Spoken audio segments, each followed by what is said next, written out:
নামাজকে বলো না কাজ আছে, কাজকে বলো আমার নামাজ আছে।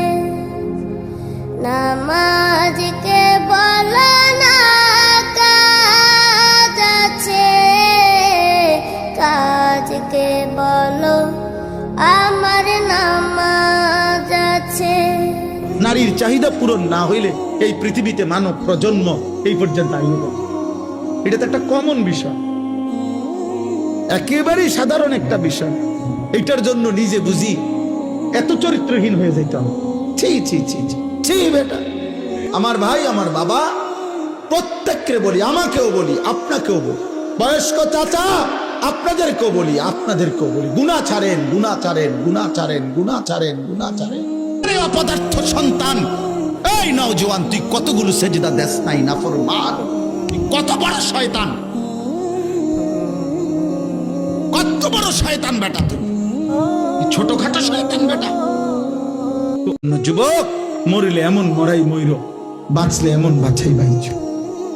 নারী দেখে দেখে মরে যাইবা, এমন সুন্দর শেষ করে দিলা হায়াত। উলঙ্গ ছবি দেখতে দেখতে আব্বা মরে যাইবা, নর্তকী দেখতে দেখতে। অথচ নারীর চাহিদা তো স্বাভাবিক চাহিদা।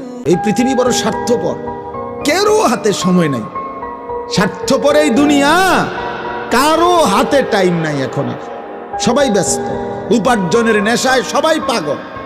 সবার লাখ লাখ টাকা দাও, লাখ লাখ টাকা দাও। আগে 2 বেলা ভাত খাইলে সারছে, 4 বেলা হয় না। আমার কিছু বন্ধু পাইছি, কিন্তু ঘুরতে যাওয়ার মতো কোনো বন্ধু পাই নাই। এই জন্য তাদেরকে বলবো, ঘুরতে বের হওয়া, কতদিন আর বাসায় থাকবি। আল্লাহর কত অজস্র সৃষ্টি আছে, সেগুলো একটু দেখ। পাহাড়, ঝর্ণা, সমুদ্র, প্রকৃতির কিছু দৃশ্য দেখ, তাদের মনকে ঠান্ডা কর। বের হ, বাসা থেকে বের হ। কোনদিন আল্লাহর পথে চলতে গিয়ে কাউকে খুঁজে না পাও, তাহলে একা গাছের শিকড় গোড়ালি কামড়াইয়া ধরা, একা হলেও দিনের উপরে থাকি। হকের বিজয়, বাতিলের পরাজয়ের জন্য ফজরের ইহতিমাম জরুরি। হ্যাঁ, নবী বুখারী মুসলিমের হাদিসে বলছে, ফজরের নামাজ পড়তে যার কষ্ট হয় সে মুনাফিক, মুনাফিক, মুনাফিক। আল্লাহ রাসূলের বুখারীর হাদিস, বুখারীর হাদিস এটা। মুনাফিক সে।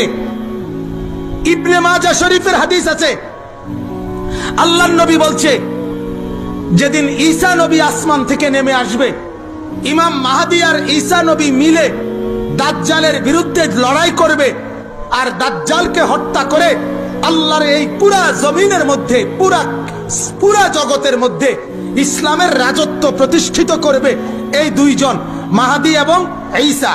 কে কে বলেন? এই 2 জন।